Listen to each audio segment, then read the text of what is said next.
Sibiri juin kalo tile 10 san 2023 an ka foli bɛ aw bɛɛ lajɛlen aw minnu sɔgɔlen bɛ Mifa communication na nin wagati na. An b'a aw bɛɛ lajɛlen ladɔnniya ko nin aw ka dɔgɔkun kunnafoni wagati nin y'o selen. Nin wagati na an bɛ taa Katikaw fɛ yen nɔ min ye centre d'intelligence artificielle et robotique min y'an ka jamanakuntigi ye, ale ye o birikiden fɔlɔ da i n'a fɔ bɛɛ lajɛlen bɛ a kalama cogoya min na. San 2022 septembre kalo la min ye an ka jamanakuntigi ye ni o ye colonel Assimi Goïta ye.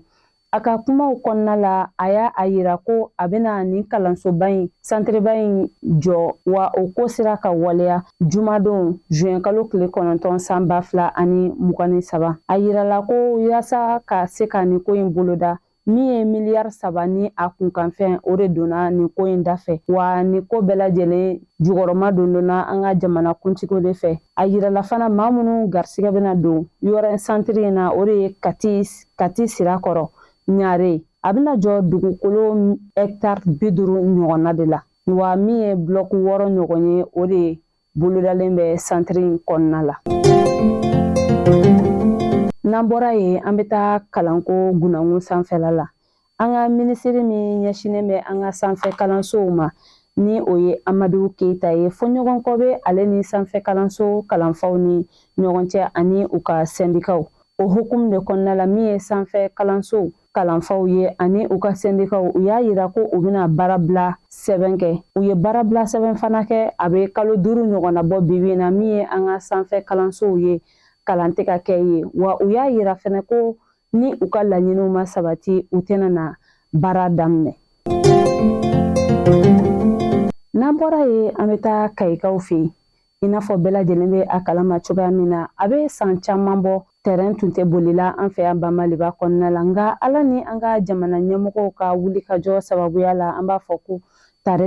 jumadon juin kalo tile 9 san 2023 terrain bɔra Kayi ka i kunda Bamakɔ kan wa a yirala fana ko kasabi min taara ka don nin ko in ɲɛnabɔli dafɛ o bɛ t'i jɔ miliyari 6 fo ka taa se miliyɔn 26 francs CFA la wa a yirala fana ko nin ko in bɛɛ lajɛlen jukɔrɔma donna an ka jamana ɲɛmɔgɔw de fɛ yaasa nin baara in yɛrɛ ko bɛɛ lajɛlen talen bɛ ka di baarada ma min sigilen bɛ terrain ko ɲɛnabɔli kama wa a yirala ko baara in bɛna kɛ san 3 kɔnɔna la. San 3 in kɔfɛ jateminɛ bɛna kɛ k'a lajɛ yala terrain in lawulili a ye nafa ladon wa a ma nafa ladon u b'o bɛɛ jateminɛ ni a yirala ko a ye nafa ladon u bɛ taga ɲɛ halisa baara in kɔnɔna la wa a yirala fana ko maaw k'a dɔn maa minnu bɛ ni u b'a fɛ ka taa Kayi ayiwa ko terrain bɛna bɔ Bamakɔ yan nɔ tɛnɛn alamisa ani sibiri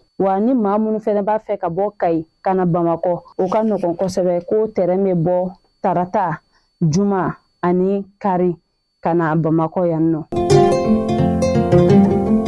N'an bɔra yen nɔ an bɛ taa Tɔnbɔkutukaw fɛ yen nɔ min ye casque bleu ye ni o ye MINUSMA cɛdenw ye a yirala ko jumadon juin kalo tile 9 san 2023 Tɔnbɔkutukaw fɛ yen nɔ bingani wale dɔ taara ka u sɛgɛrɛ ka sababuya kɛ u ka bolimafɛn dɔ bɛ yen o yɛlɛnna dugu jukɔrɔ mugujugu dɔ kan wa o kɛra sababu ye maa kelen o bɔnɛna a nin na maa 4 olu joginna kosɛbɛ.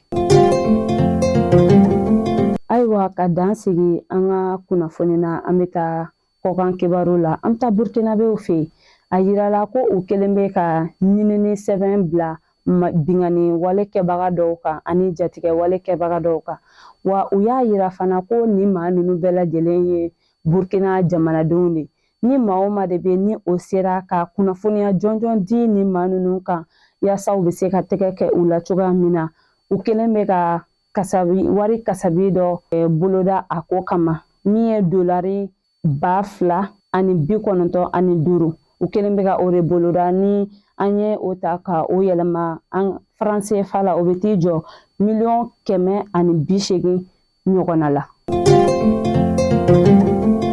Ne de bɛ dan sigi an ka bi kunnafoni na an bɛ an ka dibila baara kɛbagaw fo wa k'a fɔ aw ɲɛna ko ni Ala ma basi kɛ ni Ala sɔnna ma aw ni an bɛ ɲɔgɔn sɔrɔ yan don dɔgɔkun wɛrɛ yaasa ka kunnafoni di aw ma ladiriya la. Shukran.